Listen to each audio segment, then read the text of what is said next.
Good day, everyone. We are here in Barabun National High School to conduct an interview of the head teacher or a principal in their capacity as a leader. And now we are from BEd student from Namsu, Tagina. And my name is Sunshine B. Magbasa. I am Stephanie Elapa. I am Sandra A. Uhao. I'm Ana Luisa Nunan. Let's go!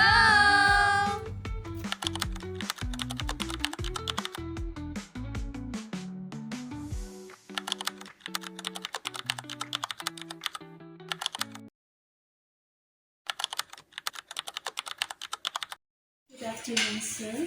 Yes, good afternoon.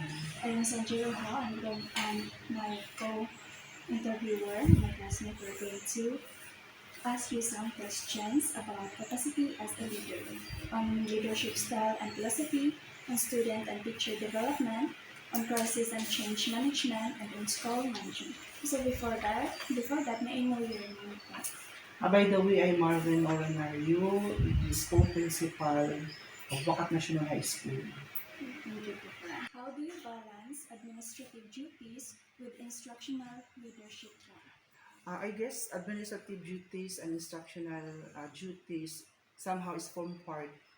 They are co-equal parts of the matter. So therefore, performing my administrative works would always, performing my administrative works and my instructional leadership activities would always form part of the administrative function. So for example, there is always a time frame of every activity.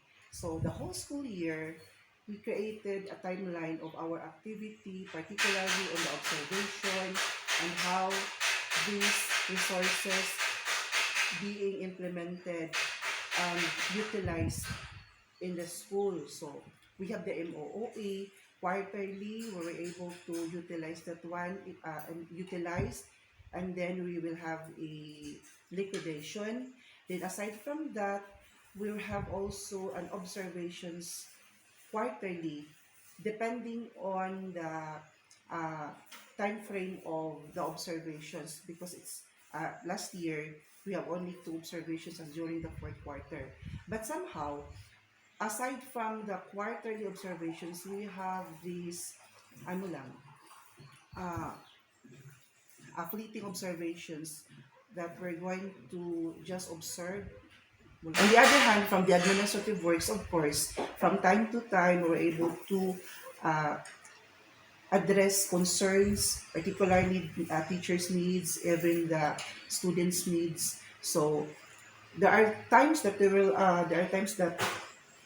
needs arises, particularly somehow on the issues on the academic performance of the students, and that time, or if that will happen, if that will arise, of course, we have to call the attentions of the concerned teachers on that particular matter. So that's how that's how we balance instructional leadership at the same time the what we call the administrative functions. Administrative functions is in general per se, and from part of the administrative functions is the instructional supervisions that we do as a school principal. Thank you. Pardon. What strategies do you use to ensure quality education and student performance? For you to perform and give quality education to learners, of course, first and foremost, you have to plan. Because through planning, you are able to see the different aspects of the instructional supervision, and at the same time, how are you going to execute that one? Failure to plan means you are bound to implement that in a manner na magiging failure din. So first and foremost, you really need to have a thorough planning of all the activities in the school. Because on that plan, naka-stipulate na lahat kung ano yung gagawin mo on that particular to address quality education. through planning, there should always be an effective implementation. So how are you going to implement that one? Of course, you have to follow according to your plan. But there are instances that your plan might not be that suited to the situation. So what you're going to do is you're going to have an alternate activity or plan out of those emerging situations that arises. And then, through that implementation, of course, there should always be a consistent, a strong, effective monitoring and evaluations of the implementation. Because if you only implement without proper monitoring and evaluation, how are you going to improve? How are you going to measure the impact of the implementation if wala yung mga yung monitoring at saka implementation? And out from that, you were able to see what are the things that need to be sustained and what are the things that you're going to sustain, and of course you're going to make revisions because somehow this particular activity is not really that effective to the as we go along with the journey of the implementation phase of the plan.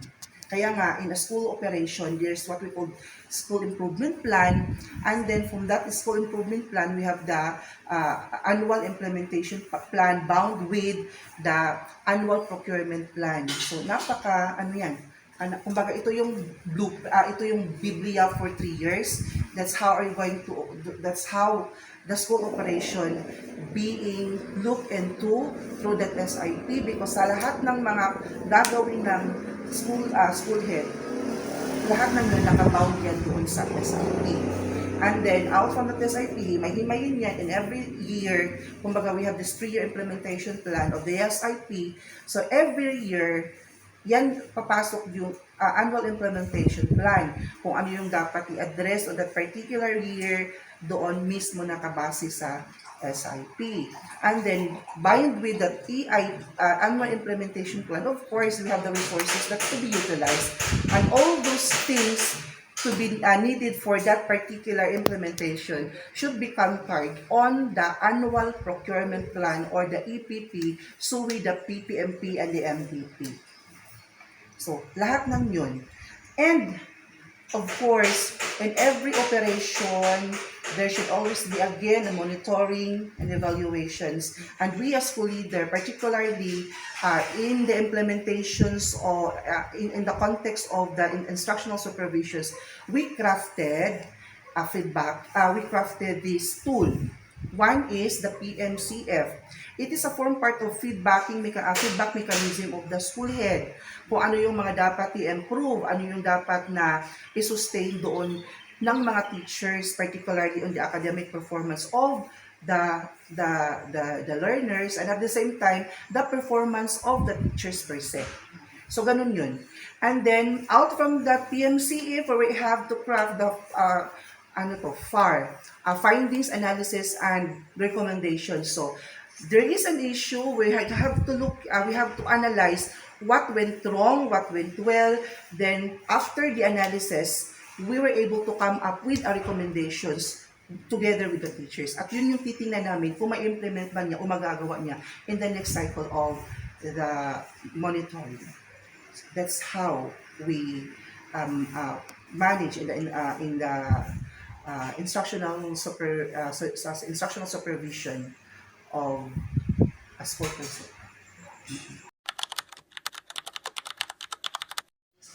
What initiatives have you introduced to improve student engagement and learning outcomes? Initiative to introduce student engagement and learning outcome. It depends on the context, meaning it's a situation-based. Why? Because there are instances that we're able to utilize this particular activity based on a particular activity practiced by other school, but when you implement and utilize that the program or activity, it bound to fail. So, you have to look into the context of the situation first. For example, ngano man nga ang mga bata diri, ingana man sila ka rampant ang ilahang absenteeism. So, therefore, you have to look into the context. You have to make a problem tree or analysis of the problem, why is it that most of the students on that particular group or sections are really prone for dropping out because they have this absenteeism. So, tingnan, hindi pwedeng sabihin na ito na agad yung gagawin. As a school leader, you have to look on the details of how you're going to implement interventions to that particular issue. Hindi po pwede na ito na agad yung gagawin. Tingnan muna natin kung ano yung mga possible na dahilan. Why is it that most of the students on this particular section are, they are making fun of absences. So, out from that, gagawa kayo together with the teachers kung ano yung gagawin. So, for example, ito yung bago pa lang kasi ako sa Wakat. When I entered Wakat National High School, isa talaga sa naging sumalubong na problema is the number of learners bound to fail because of the number of absenteeism. And then when I asked the teachers, what are the things that you did in order that these particular students were able to, what are the things that you did just to address the concern of these students? Unang-una, teacher should be consistent in monitoring. Kasi kung hindi si teacher consistent sa monitoring, talagang mag-a-absent at there will time na ma-shock na lang siya nga bound to fail na dahil nga bata because of the absenteeism. Next is intensify home visitation. Because if these particular teachers, they have this consistent monitoring, of course, they know the performance of the students. So out from that, makikita kung sino yung mga estudyante na medyo tagilid. So ano yung gagawin? Of course, you have to talk with the parents. Your partner to help students at risk of dropping outs are the parents or the guardians. Importante na siya nga masabtan o mahibalaan yun na sa parents or sa guardians ang performance sa bata. Why? Because at the end of the day, when you decide to fail that student without doing intervention activities, the teachers na nagbagsak are the one to be blamed. So, ganun yun. Hindi po pwede na ito yung gagawin natin. You have to look first into the context of the situations sa kakagagawa ng intervention activity. Kasi nandoon mismo sa problemang yun kung ano yung gagawin mo to create an intervention to help that learner. And so far, out from that activity, lahat ng mga ginawang interventions based on the context of the situations, it helps the students na talagang nag-graduate. Kasi grade 10 at saka grade 12 kalimitan yung na ipadala doon sa office. So, from time to time, nagkaroon ng agreement on what to do, on how we're going to help the students. So, we are glad that lahat naman sila ay pumasa because of that intervention. Hindi po pwede na si parents lang, hindi po pwede na si teachers lang. There should always be an agreement between teacher, parents, and the students. Magunsa man si teacher kung wala po si parents. Magunsa man po ning duha kung kani mismong si student, dili po siya mo help. So ipasabot gid una kang students, kang kinsa una mo padulong ang impact sa iyang buhaton. Inana siya. So there is no such nga kanabang murabag ka nang naka-formula na daan nga mo ni buhaton nimo just to address this concern of the students. No. You have to look into the context of the situation. Then that's the time that you're going to craft an intervention that would suit to the needs of that particular students. Ano siya?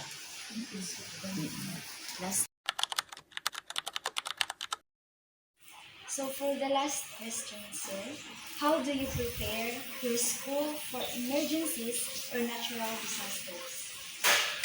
How do you prepare your school for emergencies and natural disasters? First and foremost, form part of the activity of DepEd. We have this DRR implementation program of DepEd. So, dyan papasok yung preparedness ng school in terms of how we're going to respond immediately to a natural calamities such as earthquake, bagyo, and etc. So, there is always, it's form part of the plan doon sa SIP on how are you going to be disaster resilience. Kasi kung wala kang plano, hindi po pwede kasi na magplano ka on the onset of the calamity. There should always be a plan ahead of time. Kahit na hindi pa yan mangyayari, at least kung mangyayari yan, you are prepared how to respond on that particular scenario. So, plano. Magplano talaga. So, bahagi yan doon sa planning stage, sa pag-draft ng SIP, then of course, form part doon sa annual implementation plan. We have students sa Barugo National High School. The students are very engaged. Why? Because from time to time, they conducted an advocacy drive. At the same time, yung JADRA na tinatawag, they are immersed with the different activity of the DRRM on how to respond calamities or emergencies concerned. So somehow, as new to Wakat National High School, I'm going to adapt or benchmark that activity of Barugo National High School to Wakat National High School because I saw it as effective. Because the time na nandun pa ako sa BNHS, kapag mayroong mga emergencies na na-collapse na yung mga nasugatan, automatically nagre-respond yung mga estudyante. Dili na kinahanglan manawag pa nga kinsay mo tabang ani, immediately alam na nila kung ano yung gagawin nila. And that's the reason why I have to adapt that one or benchmark that one to Wakat National High School because of the effectivity of the implementation. Alam mo sila ko. Online sila, part ng sila sa BNHS. Ano nga? Part ng ito sa online sa BNHS. BNHS ka. Oh. So, ikaw mismo, nakita ni mo na. So, ako as a school principal, ay hindi pa siya masyadong doon sa Wakat National High School. So, yun yung isa sa mga pinipinan ko that I really have to benchmark the practice of Barugo National High School in terms of disaster resilience to Wakat National High School. Thank you, sir. Thank you for the